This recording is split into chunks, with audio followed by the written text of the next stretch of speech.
गर्मी के मौसम में सेहत के मसाइल भी बहुत बढ़ जाते हैं। इनमें डायरिया, फूड पॉइजनिंग और जबकि यरकान आम है, गर्मी की शिद्दत में इजाफे के बायस प्यास की शिद्दत में भी इजाफा हो जाता है और फिर इस प्यास को ख़त्म करने के लिए इस्तेमाल किए जाने वाले मशरूबात और हिफ्ज़ान सेहत के मुताबिक ना होने की वजह से इन तमाम मसाइल की वजह भी बन सकते हैं। इन तमाम मसाइल से कैसे बचा जा सकता है? डायरिया, हैज़ा और यरकान जैसे मसाइल की वजह क्या है? इन तमाम मसाइल की इब्तदाई इलामात क्या है? इन तमाम बीमारियों की वजह गर्मी है या कोई और अवामिल भी इसमें शामिल हो सकते हैं? हमें इन तमाम बीमारियों से कैसे बचाव करना चाहिए? इस सब पर बात करने के लिए हमने अपने स्टूडियो में मदद किया है।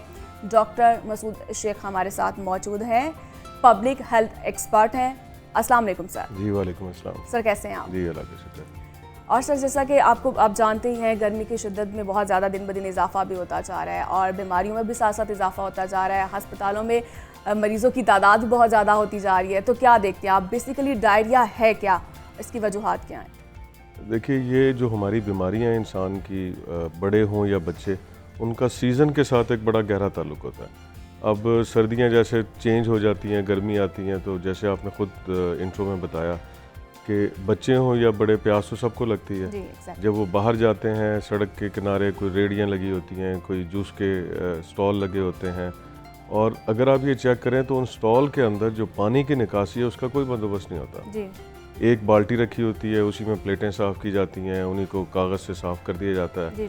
वो गिलास जिसमें शरबत बनाए जाते हैं उसी को बार बार धोया जाता है, पिला दिया जाता है। तो हमारे जो बच्चे ख़ास तौर पे उनके स्कूलों के बाहर भी आप देखेंगे तो इसी किस्म की रेहड़ियाँ और खाने पीने के स्टॉल लगे होते हैं।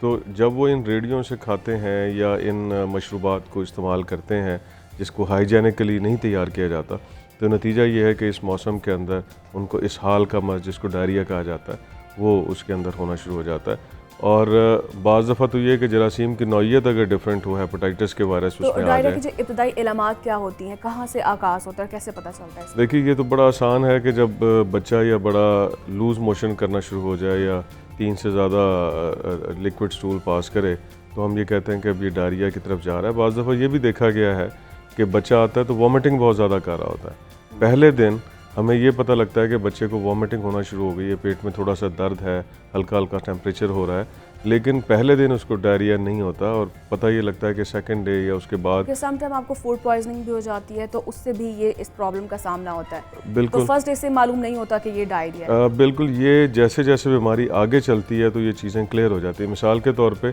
अगर डायरिया हो तब भी वॉमिटिंग से स्टार्ट हो सकता है, अगर फूड पॉइजनिंग हो तब भी यही अलामात हो सकती हैं, इवन अगर यरकान हो, जॉन्डिस हो, तो इनिशियल फेज़ पे यही अलामात होती हैं, लेकिन आहिस्ता आहिस्ता फिर पिक्चर क्लियर होती जाती है। अगर तो डिहाइड्रेशन की तरफ जा रहा है तो डायरिया है, अगर यरकान होना शुरू हो गया है तो फिर हमें पता लग जाएगा कि ये जो है हेपेटाइटिस की तरफ जा रहा है। और अगर हम ये देख रहे हैं कि बच्चे की या बड़े की सिकनेस में इजाफा होना शुरू हो गया है और वो ज़रा सिक लुक होना शुरू हो गई है और उसके अंदर मुख्तलिफ कॉम्प्लिकेशंस आ रही हैं, तो हम ये कहते हैं कि फूड पॉइजनिंग की तरफ, जब मुख्तलिफ कॉम्प्लिकेशंस जो आती हैं डायरिया उसकी तरफ बढ़ना शुरू हो रहा है। ठीक है सर, अब आप जैसे कि सीज़न है, इस सीज़न में आपको पता है यरकान की भी बहुत ज़्यादा शिकायत हो रही है, तो इस सीज़न में कौन सा जो यरकान है वो जो सामने जो प्रोमिनेंट हो रहा है? देखिए, यरकान बुनियादी तौर पे 2 ब्रॉड ग्रुप्स हैं जिसमें से हमें यरकान जो है वो मिलता है। एक तो वो है जो कि पानी और ख़ुराक के ज़रिए से फैल रहा होता है, और दूसरा वो ये जो ब्लड और ब्लड प्रोडक्ट के ज़रिए से फैल रहा होता है या ऐसी नीडल्स के ज़रिए फैल रहा होता है जिनके ऊपर कोई ब्लड प्रोडक्ट्स या ब्लड लगा होता है। लेकिन ये जो मौसम अभी चल रहा है गर्मी का, इसमें जो हमारे पास पहली किस्म का डायरिया ये यरकान है जो कि पानी और आलूदा मशरूबात के ज़रिए फैलता है, ये ज़्यादा हमारे पास है।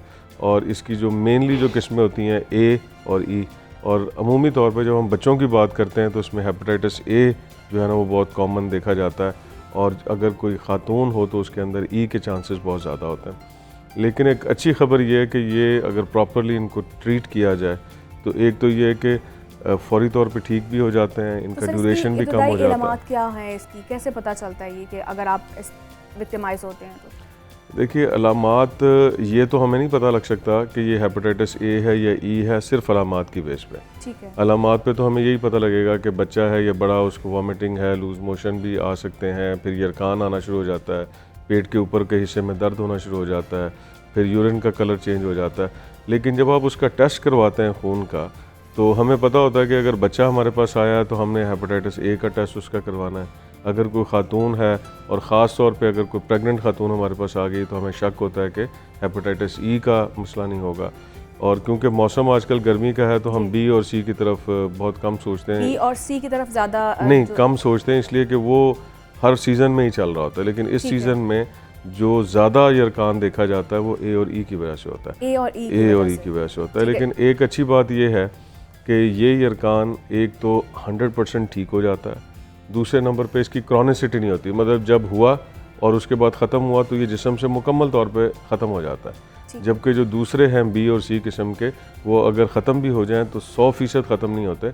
10 से 15% लोग ऐसे होते हैं जिनके जिगर के अंदर ये यरकान आहिस्ता आहिस्ता चलता रहता है और थोड़ा कम हो जाता है, और वो कुछ अरसे के बाद जाके आपको पता लगता है कि बहुत सारी कॉम्प्लिकेशंस उसके अंदर आ जाती हैं। यहाँ तक कि आपने सुना होगा कि लिवर का कैंसर भी इस यरकान की वजह से हो जाता है, जो कि बी और सी के जो वायरस की वजह से होता है। लेकिन वो क्रॉनिसिटी के बाद होता है। ए और ई होगा, अगर आप टाइमली इलाज करते हैं तो वो ठीक हो जाएगा और जिस्म से ये वायरस 100% ख़त्म हो जाता है। ठीक है, तो सर इसकी मेडिकेशन क्या होती है नॉर्मली? देखिए, मेरा ख्याल है कि ज़ाहिर बात है प्रोग्राम में तो हम उनको ये मेडिकेशन की तरफ नहीं ले जा सकते, लेकिन जनरली कुछ तो जर्नल मैयर्स हैं। जर्नल मैयर ये हैं कि आपने अपनी जो हाइजीन है उसको प्रॉपर रखना है, जो डाइटरी सोर्स है उसको साफ। देसी मेडिसिन जो है उसकी तरफ बहुत ज़्यादा उनका रुझान होता है। देखिए, देसी मेडिसिन तो मैं आपको बताऊं कि मेडिसिन बेसिकली अगर इसके ओरिजिन पे आप जाएं तो ये हमेशा ये जड़ी बूटियों से स्टार्ट हुई थी। पहले तो कोई डॉक्टर नहीं होता था, सारे हकीम ही होते थे। लेकिन जैसे जैसे डेवलपमेंट हुई है, साइंस ने तरक्की की है, मेडिकल साइंस बढ़ती जा रही है, तो आहिस्ता आहिस्ता वही जो जड़ी बूटियाँ थी वो कन्वर्ट हो गई हैं इनटू एलोपैथिक मेडिसिन, और आज उसकी जो बेस है वो रिसर्च है। तो जब हमारे पास साइंटिफिक रिसर्च मौजूद है, अद्वियात के बारे में मुख्तलिफ़ किस्म के तजर्बात हो चुके हैं, उनकी रिसर्च पब्लिक हो चुकी है और इस्टेब्लिश हो चुकी है, तो मेरा ख्याल है आजकल के दौर में जब अच्छा इलाज हमारे पास मौजूद है तो फिर ट्रेडिशनल इलाज की तरफ जाना, ये नहीं मैं कहता कि आप ना करें, लेकिन अगर कोई बहुत ज़्यादा बिलीव है तो वो ज़रूर करना चाहे तो कर सकता है। लेकिन जो मेडिकल ट्रीटमेंट है, जो लेटेस्ट गाइडलाइंस हैं ट्रीटमेंट के हवाले से, उसको ज़रूर फॉलो करना चाहिए। उसमें यह है कि अगर बच्चा है तो सबसे पहला आपको ये करना पड़ेगा कि उसका डाइट सोर्स बेहतर करना पड़ेगा, उसके जो वाटर का सोर्स है उसको बेहतर करना पड़ेगा। और अगर ये क्योंकि लिवर के अंदर प्रॉब्लम्स हो रही होती हैं तो बहुत सारी ऐसी मेडिकेशन जो लिवर पे जाके असर करती हैं उनको अवॉइड करना पड़ेगा। फिर कुछ ऐसे टॉनिक्स होते हैं जो कि लिवर को थोड़ा बेहतर करते हैं, उनका भी रोल देखा गया कि बेहतर है, और थोड़ा रेस्ट भी करवाना पड़ेगा उसको। और जो सबसे इम्पॉर्टेंट ये है कि अंडर मेडिकल केयर आपको रखना पड़ेगा जी। क्योंकि अल्लाह ताला माफ़ करे, कुछ चांसेस ऐसा भी होता है कि अगर चाहिए बहुत बीनाइन किस्म के मर्ज़ हैं ए और ई, लेकिन 1%, 2%, अप टू 5% ऐसा चांस बन सकता है कि बच्चा या वो जो औरत है वो एकदम डिटीरियोरेट हो जाए और ऑल ऑफ ए सडन उसका लिवर फेलियर की तरफ चला जाए। और हमें भी नहीं पता होता कि 100 मरीज़ अगर हमारे पास आए हैं तो उनमें से 95 कौन से ठीक होंगे और वो कौन से 4 या 5% होंगे जो डिटीरियोरेट होंगे। इसलिए मेडिकल कंसल्टेशन बड़ी ज़रूरी है और आप अपने डॉक्टर से रब्ता रखें। हैं उन्हें ORS और जो ग्लूकोज वगैरह जो उसकी कितनी मिकदार होनी चाहिए, कोई साइड इफ़ेक्ट्स तो नहीं होते? देखिए, जो अगर हम यरकान की बात करते हैं तो उसमें ORS का तो इतना रोल नहीं है, लेकिन जो ग्लूकोज है उसका रोल इस वजह से है कि जो लिवर है उसकी रीजनरेशन या उसकी जो रिपेयर का प्रोसेस है वो ग्लूकोज की वजह से बहुत बेहतर हो जाता है। लेकिन आपने सुना होगा वो बहुत सारे लोग गन्ने के रस की तरफ चले जाते हैं कि जी रो पीना चाहिए, बहुत अच्छी चीज़ है, अच्छी बात है, लेकिन जिस तरीके से रो बनाई जाती है, सड़क के किनारे डस्ट है, धूल है, पानी भी ख़राब है, उसके ज़रिए जो आप हासिल करते हैं वो नुकसानदेह भी हो सकती है। तो उससे बेहतर है ग्लैक्सोस डी मिलता है, उसको आप मिला लीजिए, वो भी अच्छा सोर्स है ग्लूकोज का, और वो आप अपने बच्चे को या जो भी एडल्ट है उसको दें, तो उससे आपकी जो ग्लूकोज है वो भी मिल जाएगा और उसके अंदर प्रॉब्लम भी नहीं होती। हाँ, अगर आपने गन्ने के रस की तरफ ही जाना है तो बहुत ही साफ़ सुथरा होना चाहिए, बड़ा साफ़ तरीके से बना होना चाहिए, धुला होना चाहिए, ग्लास साफ़ हो और जो सोर्स है जहाँ से लिया है वो साफ़ होना चाहिए।